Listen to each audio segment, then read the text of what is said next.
Alors bonjour, on se retrouve pour l'explication de mon cahier des charges sur l'exercice cohésion de groupe. On va passer à la première rubrique qui est le contexte et la définition du problème. Alors pour moi, mon exercice il est à faire lors de soirées avec beaucoup de personnes ou lors de journées d'intégration. Le deuxième point est l'objectif du projet. Donc pour moi, le but de mon exercice est de faciliter le dialogue entre les membres du groupe. Le troisième point est le type de population. Donc pour moi, il s'agit de tout être humain en fait. Il n'y a aucune restriction au niveau des personnes. Le quatrième point est la description fonctionnelle des moyens. Donc pour moi, le temps varie en fonction du nombre de personnes et donc de groupes.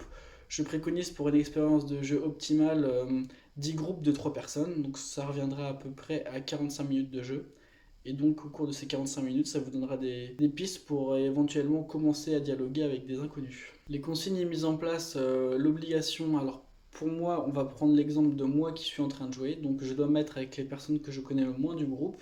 On va prendre l'exemple de sous-groupe de 3 individus. Donc je dois mettre avec les deux personnes que je connais le moins du groupe. Ensuite, avec notre sous-groupe constitué, nous bénéficions de 5 minutes pour trouver ce qui rassemble le plus les membres de ce groupe. Donc ça peut être une activité, un comportement, une couleur, n'importe quoi, tant que ça a un point commun entre chaque personne du groupe.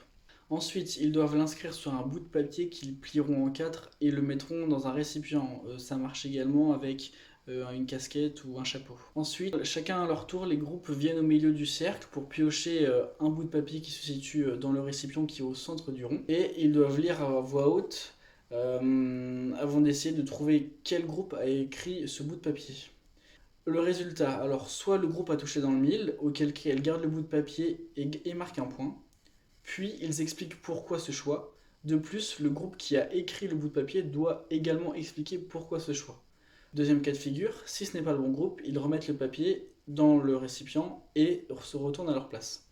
Les groupes s'enchaînent ainsi de suite. Le jeu est fini lorsqu'il n'y a plus de bout de papier dans le récipient et chaque groupe compte pour savoir le nombre de points qu'ils ont marqués, et donc le groupe vainqueur est celui qui a marqué le plus de points et le groupe qui a reconnu le plus d'autres groupes. Ce qui est important dans cet exercice, c'est surtout l'après, et donc de voir si les gens qui ont participé à ce jeu vont bien se rencontrer entre eux et commencent à dialoguer. Je précise que cet exercice permet et facilite les dialogues entre les personnes qui ne se connaissent pas, et donc il a été créé en ce point. Je pensais avoir créé un exercice d'identité de groupe et de cohésion de groupe, mais vous m'avez fait remarquer que il est vrai, il y avait une légère mise en concurrence des sous-groupes au sein de ce groupe général. C'est peut-être le seul point négatif que j'ai fait dans ce jeu, mais je pense que malgré ça, ce jeu reste un très bon moyen pour faciliter les dialogues et la cohésion de groupe parmi ce groupe. Et donc nous arrivons à la dernière partie qui est comment améliorer ce jeu.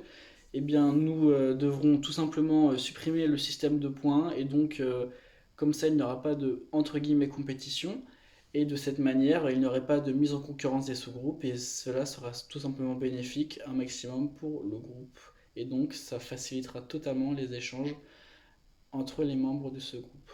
Merci d'avoir regardé, j'espère que mes explications ont été assez claires.